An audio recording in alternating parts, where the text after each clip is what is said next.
deep in the heart of Texas. We're in the business of winning. Don't bet against me. I don't bet anyway. Lose your life. All right, who's next? All right. Let's go with some SEC action here. We got Tennessee -3.5 at Kentucky. The over/under is 51.5. Both these teams here, they're 5-2. They both, I guess they both have outside shots at the Orange Bowl, which goes to the highest qualifying SEC team, I believe, that's not in the playoffs. I don't actually see either of them passing Bama or Georgia, if you're assuming that Bama and Georgia play in the SEC championship. But, theoretically, they have a lot to play for here. Early on, Kentucky was looking good. They're relying on their defense. They only allow 15.2 points per game, which is really good. But at the meat of their schedule, Georgia and Missouri put up they averaged 44.5 on them. Yeah. Which kind of got me not believing so much in Kentucky's defense. And in that 5-0 start they had, Florida was really their only big win. And, Tennessee, we said it every week, it's not the offense of, last year. They've actually only scored over 20 against South Carolina. But they have a Squirrel White. I only wanted to say it because he's probably got the coolest name in college football, one of the fastest receivers in college. He dropped 10 for 111 and a touchdown against Bama. That's pretty good. Yep. And they have two other big receivers, too, Brew McCoy and I think it's Keaton.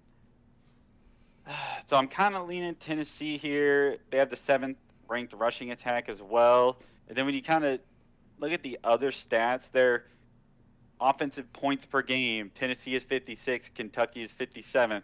Defensive points per game, 27th to 50, benefit Tennessee there.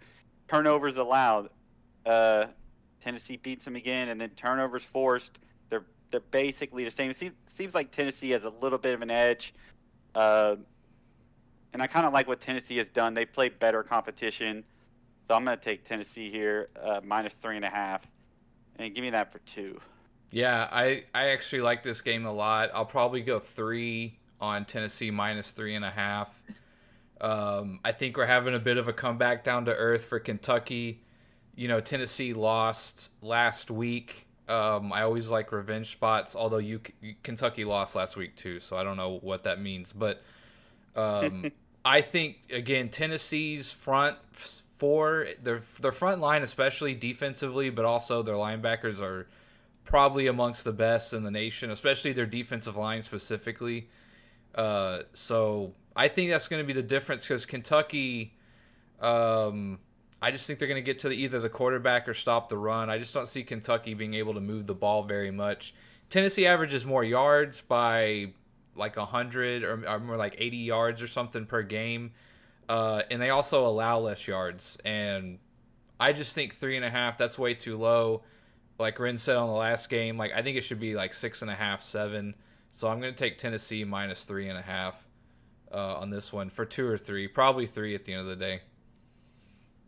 Yeah, I got to agree with kind of what both of y'all are talking about, but definitely going to take Tennessee. They really, they had a fluke game, I think, against Florida where they got routed. They've been playing really good since then.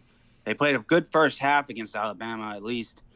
Alabama's just a much more, disciplined team, better head coach. Kentucky's lost, 2 in a row. They really got, like you said, smacked back down to earth.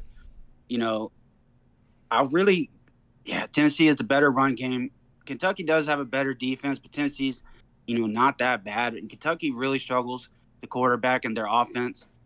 I think Tennessee, it's going to come down if they can run the ball, which they've shown they can.